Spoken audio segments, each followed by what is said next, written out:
This is the story of the girl who walked for water. Our story begins in a small village in the savannah of Kenya. The year is 2002, and it's been 7 months since it last rained. The little village that we're talking about today is called Nyabera, and this small community of 80 or so people have had enough with all this hot sun beating down on their dirt huts. What they want is rain, because without rain, there is no crops, and without crops, there is no food. So they are really hoping that it will start raining very soon. Akinyi Otieno is a 13-year-old girl who lives in the village with her parents and her 6 younger siblings. Her family is poor, but they are happy.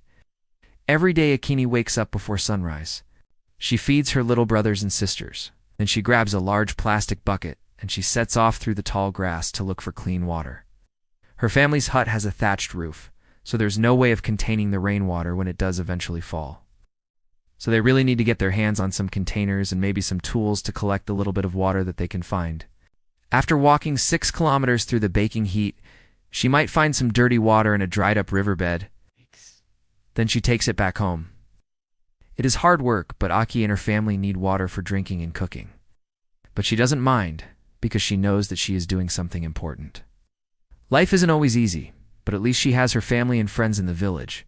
There are no schools in this part of Africa, and most people don't know how to read or write. Most of the men in the village are nomadic cattle herders, and the women grow corn, pumpkins and beans in the little patches of land that they can find.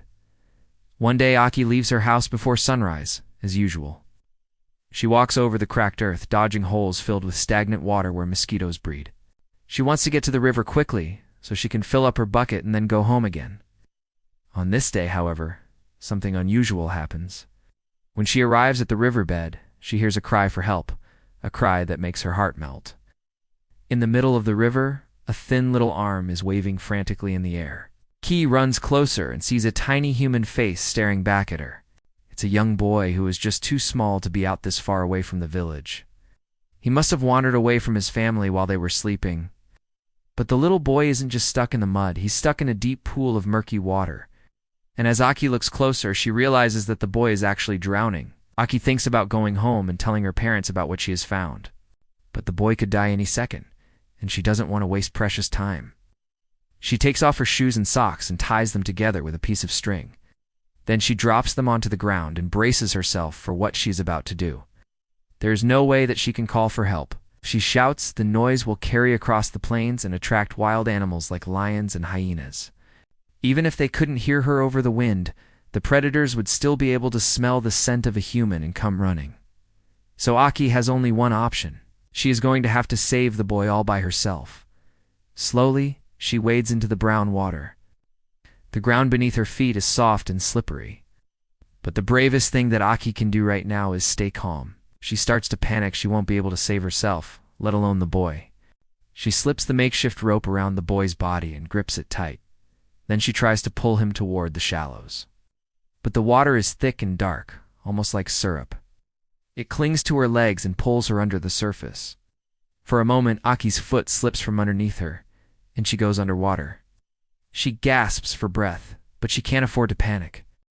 Taking a big, deep breath, she slowly comes back to the surface and keeps her eyes fixed on the boy.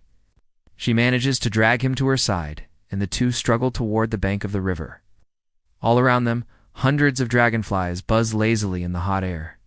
They don't seem to care that a boy's life is hanging in the balance.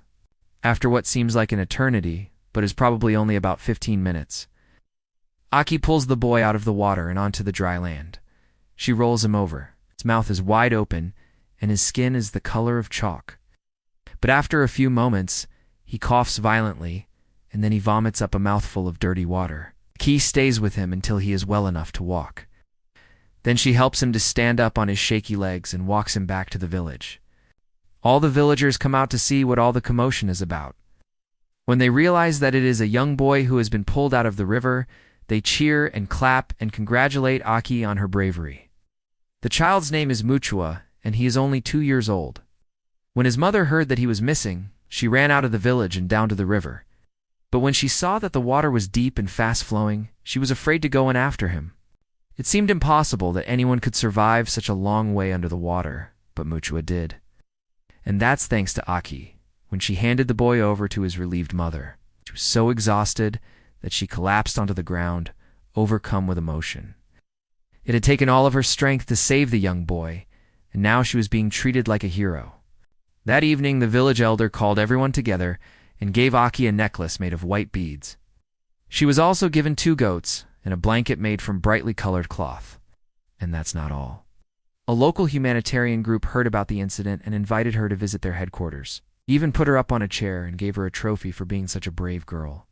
But none of these presents mattered more to Aki than a brand new pair of shoes. She had never owned a pair of shoes in her whole life, and now she had 2 brand new pairs, one to replace the ones she lost in the river and another pair just for being so brave. An author named Jennifer Ndaka wrote a book about Aki's incredible actions. And in 2017, a charity organization built a school for children in the village. They named it after Aki, the girl who walked for water. So what is the moral of the story? Well, it's pretty obvious. We should always help those who are less fortunate than us.